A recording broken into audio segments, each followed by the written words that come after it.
Assalamualaikum. My name is Nurina Shafiqah Binti Azhar and my group member are Sarah, Nurul Fadzilah, Muhammad Danish and Nurul Aqilah.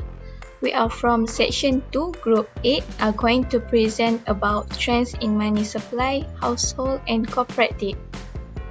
Before we go through this topic, I want to explain more about the definition of money supply.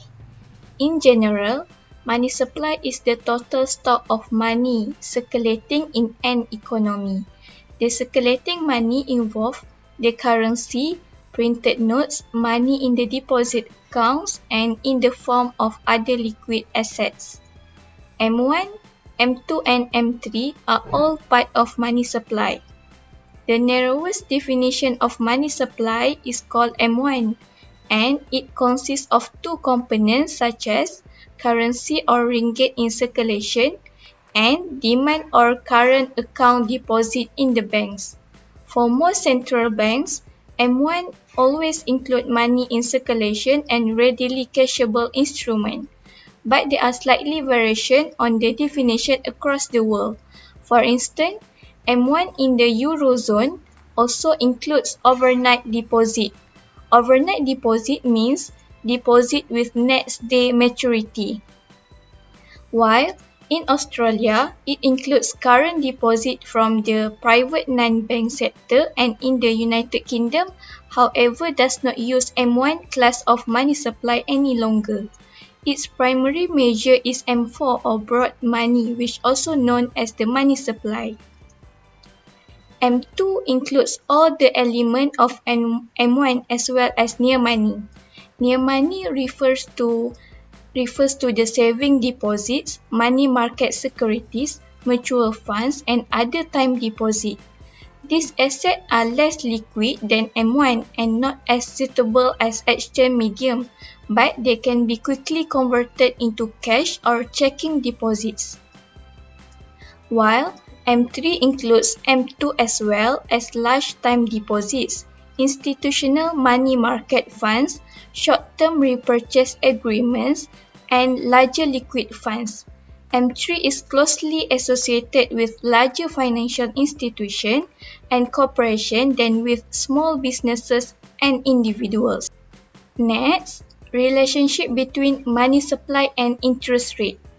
When all else being equal, a large money supply will lower market interest rate, making it less expensive for consumers to borrow. However, a smaller money supply tends to raise market interest rate, making it pricier for consumers to take out a loan. This is the line graph of money supply M1 and in Malaysia and Australia. According to that graph, we can see the biggest difference in money supply for both countries. However, the money supply in both countries are fluctuates.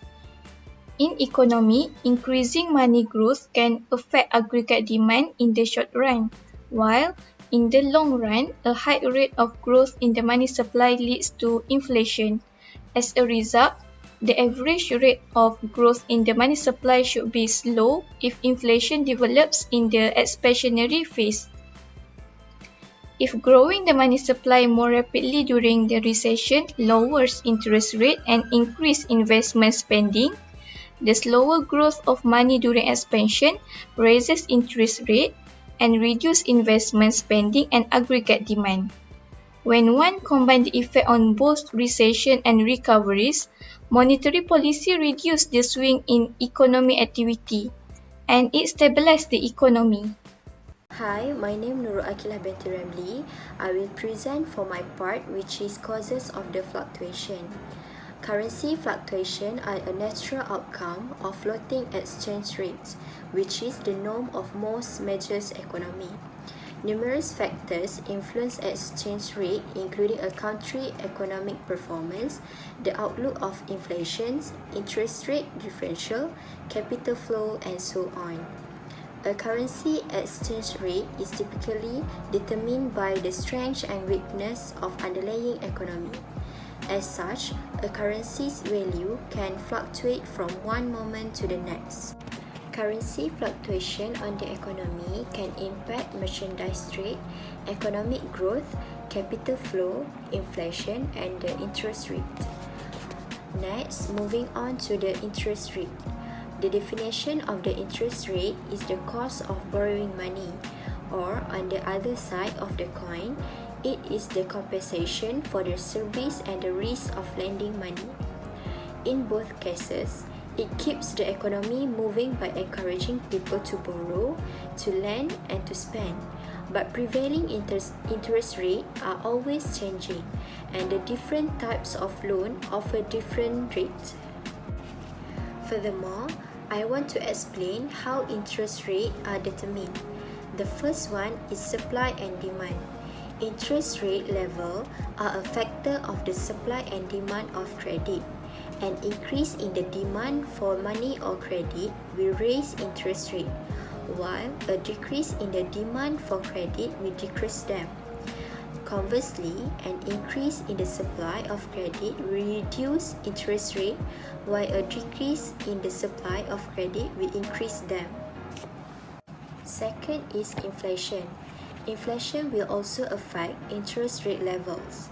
The higher the inflation rate, the more interest rates are likely to rise. This occurs because lenders will demand higher interest rate as compensation for the decrease in purchasing power of the money that are paid in the future. Moving on to the next slides. This bar graph indicates the real interest rate in Malaysia. Malaysia real interest rate date was reported at 2.068% per annum in 2014. This record significantly decreased from the previous number, which is 4.430% per annum for 2013. Malaysia real interest rate data is updated yearly, so within December 2005 to 2014, there are 10 observations in total. The lowest interest rate record is negative 3.903% per annum is 2008. But it was a dramatically increases in 2009 at 11.782% per annum, which is the highest interest rate between 10 years. This data is categorized under Global Database Malaysia. To show the comparison of interest rate between Malaysia, I choose United Kingdom.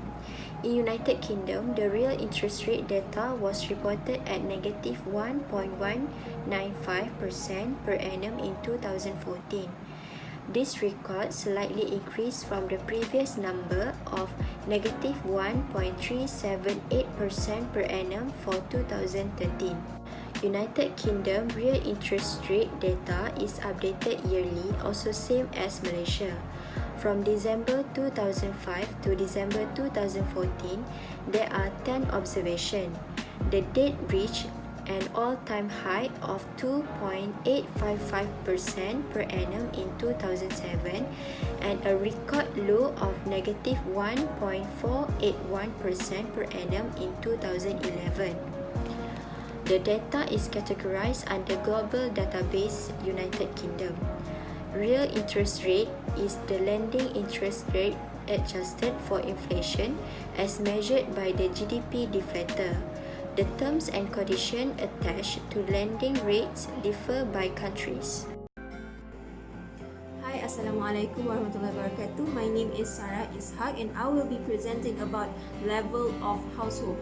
So in economics, level of household are also known as household income.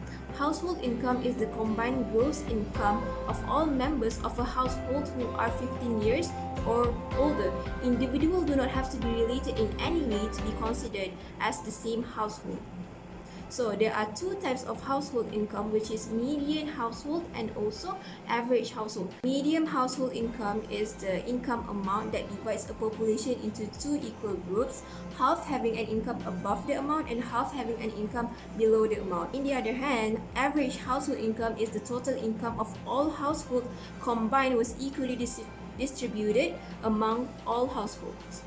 However, median household income is more accurate because it is not affected by a small numbers of extremely high or low income outlier households.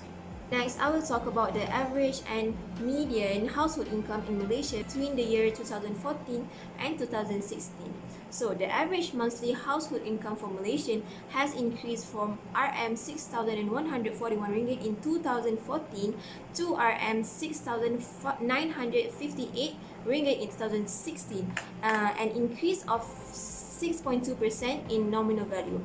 However, for the real value, mean monthly household income grew at 4.2% per annum. In the other hand, median monthly household income for Malaysia increased to RM5,228 in 2016 compared to 4,585 ringgit in 2014, with a growth rate of 60.6% per annum at nominal value. In terms of real value, median monthly household income grew at 40.4%. Next, the income classification in Malaysia. The names B40, M40 and T20 represent the percentages of the population of bottom 40%, middle 40% and top 20% respectively. The value may increase or decrease year to year depending on the country's GDP, which is why the median household income is used as the determinant instead. Though the income levels for each group has improved over the past 3 years, we should not ignore the escalating cost of living resulting from inflation and slow wage growth. To be exact, if we include inflation in the picture, the ringgit's value is diminishing. Moving on to the household debts in Malaysia. Malaysia's household debt has risen to a new record of 86.8% at the end of 2013, driven by the loans for properties and motor vehicles. That is the highest household debt to GDP level in Asia. Okay, according to the Central Bank's annual report, household debt in the country had grown at a faster rate of 12.7% annually from 2003 to 2013 to 86.8% of GDP at the end of the last year, compared with the growth of total household assets at 10.4% annually to 321.6% of GDP at the end of 2013. We will compare the household debts in Malaysia with other countries. As you can see in the bar chart, Malaysian household debts are most highly indebted compared to other countries, which is 140%. The policy implications of rising household debt is, first, it restricts government monetary policy. Low interest rates have led to substantial increase in housing loans and house price beyond sustainable levels. Secondly, the growth in personal consumption is driven by the debt rather than the income growth. It is not sustainable and will be derailed with an increase of interest rates and inflation. Lastly, I will share 3 steps to avoid household debts. First is never fall into a credit card debt. Credit card debt is unsecured. It is not backed up by a piece of property such as your house. Not repaying your credit card debt can seriously damage your credit score and history. Secondly is think carefully between what you want and what you need. If you can't pay with cash, meaning that you cannot afford it, there are not many things in life that you must take on debt to acquire, apart from a property or an emergency medical funds and a car out of necessity. Last but not least, make smart money decisions. Planning for good debt and avoiding bad debt is one of the smartest financial decisions you can make today. Thank you, that's it from me.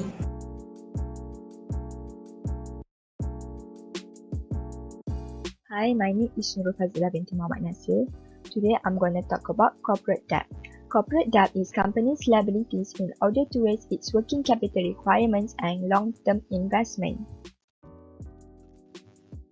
There are 3 types of corporate debt: bank loan, commercial paper, and corporate bond.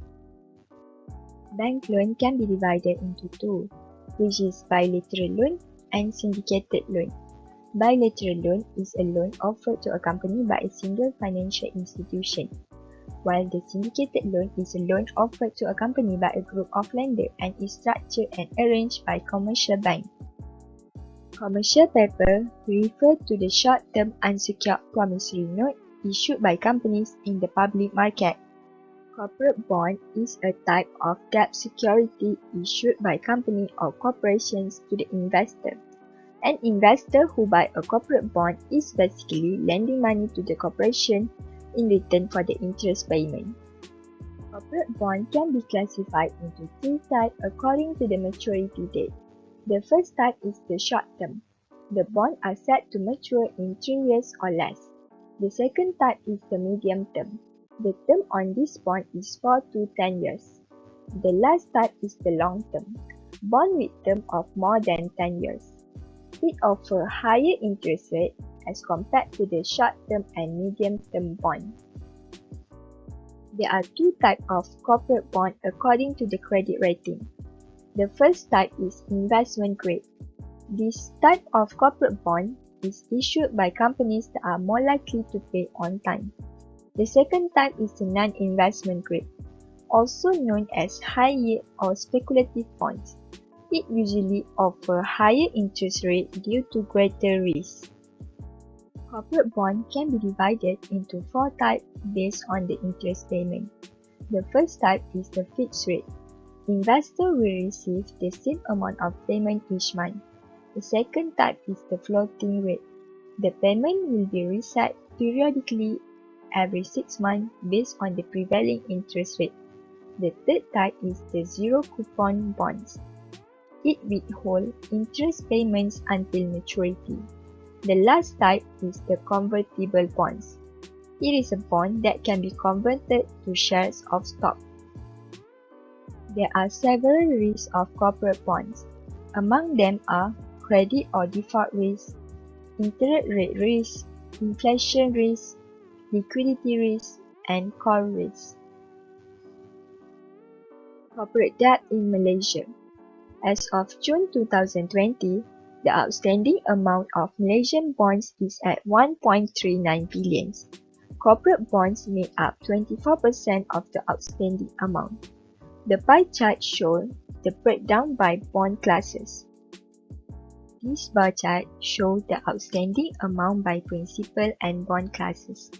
As of June 2020, corporate Islamic bonds has a higher outstanding amount of 254.96 billion compared to the corporate conventional bond with an outstanding amount of 84.74 billion.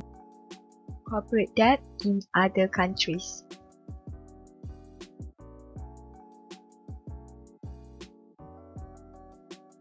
As of 2018, the corporate debt of USA is 74.45% of the GDP.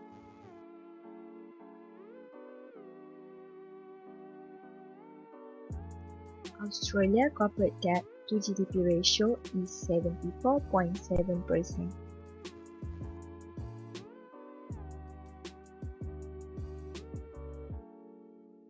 United Kingdom corporate debt to GDP ratio is 83.3%.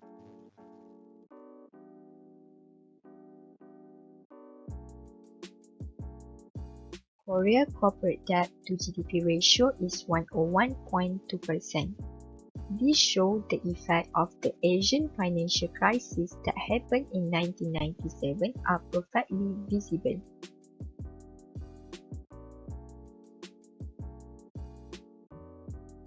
Japan corporate debt to GDP ratio is also 101.2%. Corporate debt bubble. It is a problem of excessive corporate debt. Corporations that are already in debt are going further and further into debt.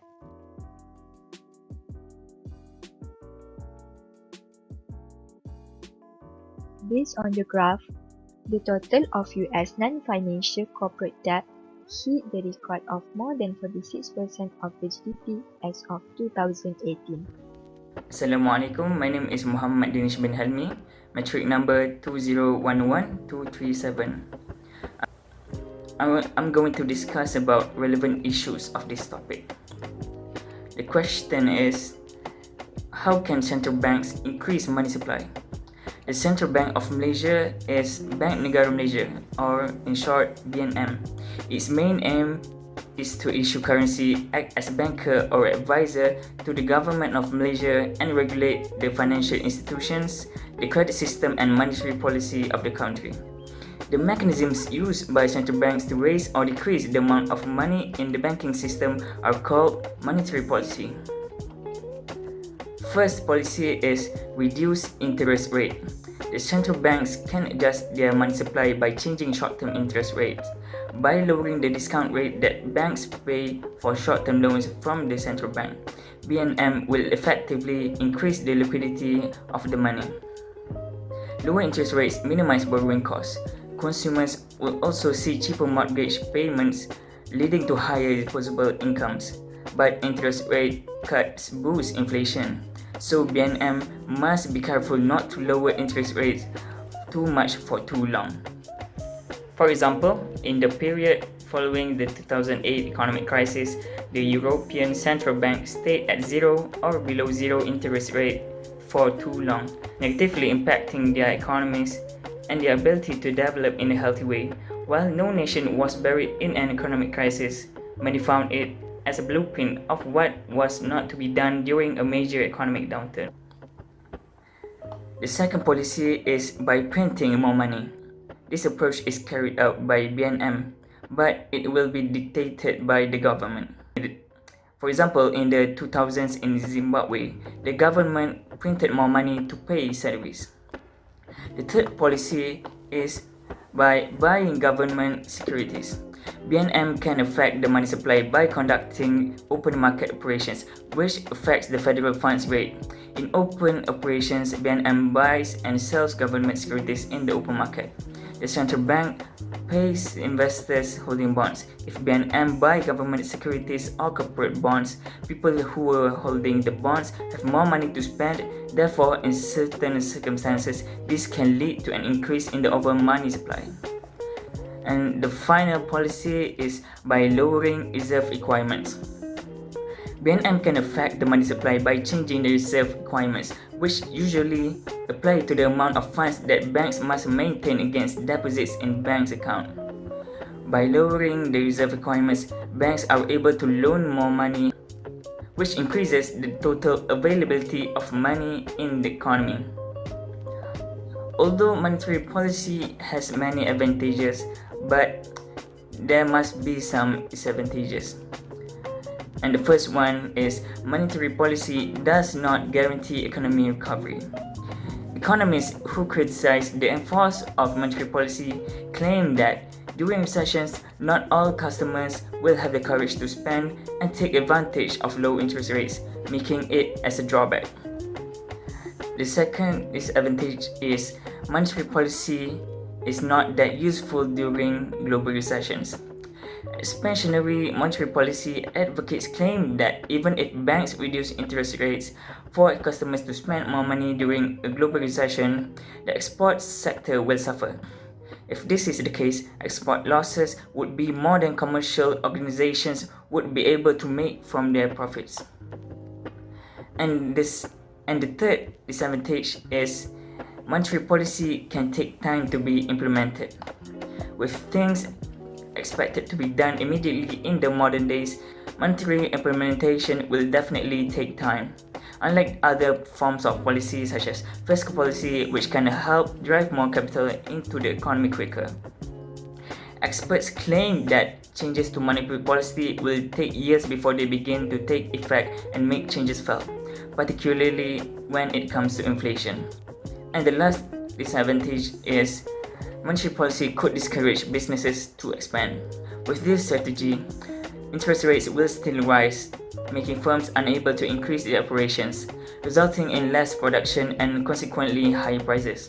While customers would not be able to afford products and services, it would take a long time for companies to recover and even cause them to shut down. Staff will also lose their jobs.